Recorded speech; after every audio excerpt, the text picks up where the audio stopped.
Hi, I'm Martin from Pro Guiding Service, and I would like to show you guys what a reasonable sized alpine guiding overnight backpack can look like. So I've laid all of this gear out here in some sort of like a logical fashion. I'd like to take you through it, show you how a pack can be actually relatively light and bearable, even as an overnight pack. Okay, so I'd like to start out by telling you guys a little bit about what I actually use as my house segment. So here's the tent, a very amazing piece of equipment, 2.5 pounds for a double wall, 2 vestibule tent. It's pretty amazing. Comes with a light sleeping bag, a nice lightweight self-inflatable pad, also from Thermarest, and then very basic spoon and a bowl. But then I have like this dromedary bag, which is very helpful when you're trying to not go and grab water all the time.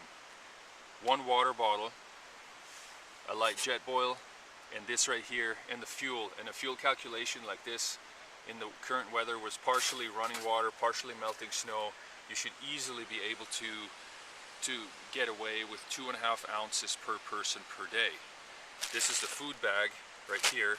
I'm not going to take all the food contents out, but you can probably dial it in by counting, depending on your body size and exertion level, anywhere between 3,000 and 4,500 calories per person per day. So this is my house. So now we're going to talk about like personal equipment, ranging all the clothing and from head to toe. So starting with the boots, this is a nice, lightweight, fully crampon adaptable, fully waterproof mountaineering boot. Nice soft shell pants, a nice base layer top that then gets complemented with another short sleeve base layer, a mid layer, a lightweight outer shell, a very light head cover, a sun hat, a puffy, a pair of gloves, and a pair of gaiters.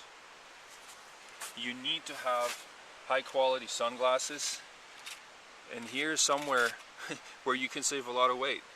There is enough sunscreen here to sustain me for a week. There's lip balm, and there's my toothbrush. Here's my toiletry bag. You are set. That's it for personal equipment. Technical equipment.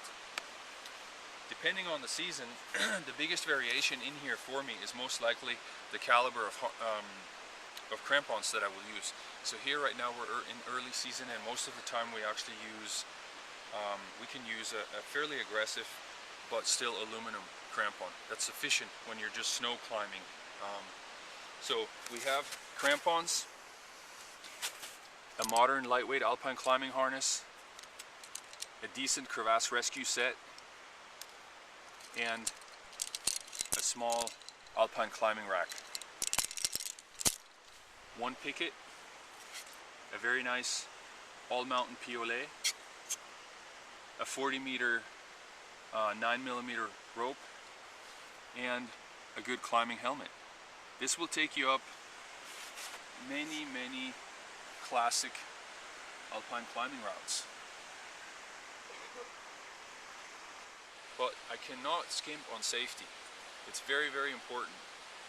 And with that, I have to have one of the holy threesomes. I have to have a map, some form of orientation, a compass, maybe a small GPS, an altimeter, and also a high quality form of communication, because we're in remote mountains here. So this is a satellite phone that is in here. I also have an elaborate first aid kit, and the always useful for all kinds of things, Leatherman. So, and now all of this needs to go into a backpack. So the backpack also is a particular choice of mine, and in a nutshell, I'm trying to have an overnight technical backpack for alpine climbing, certainly to be no bigger than 45 liters, 50 liters at max, maybe if the route demands a lot of gear, or the temperatures are colder, or I'm out for more than several days. So the typical thing about a good alpine climbing backpack is that its appearance is really very cleaned up. There are not a lot of things, not a lot of frills on the outside. That's one thing. The other thing is that the hip belt is hopefully removable and that it's actually fairly thin, so that it doesn't get in the way of the harness.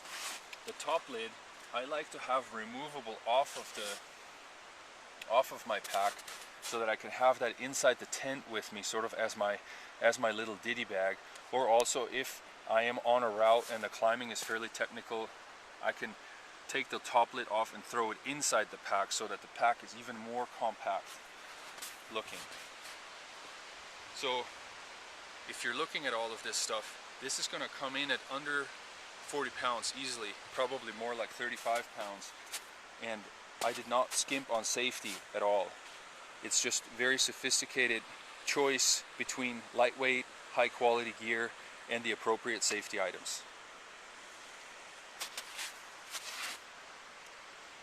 Well, let's pack it up and see how big it turns out.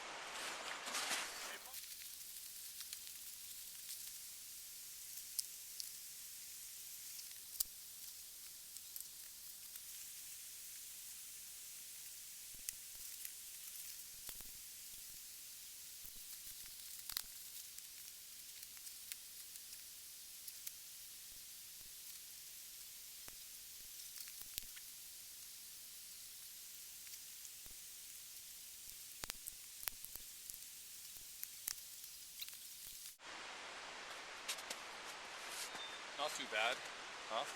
Something I can live with for comfortably and sustain myself for 2 or 3 days in the mountains on a technical alpine route.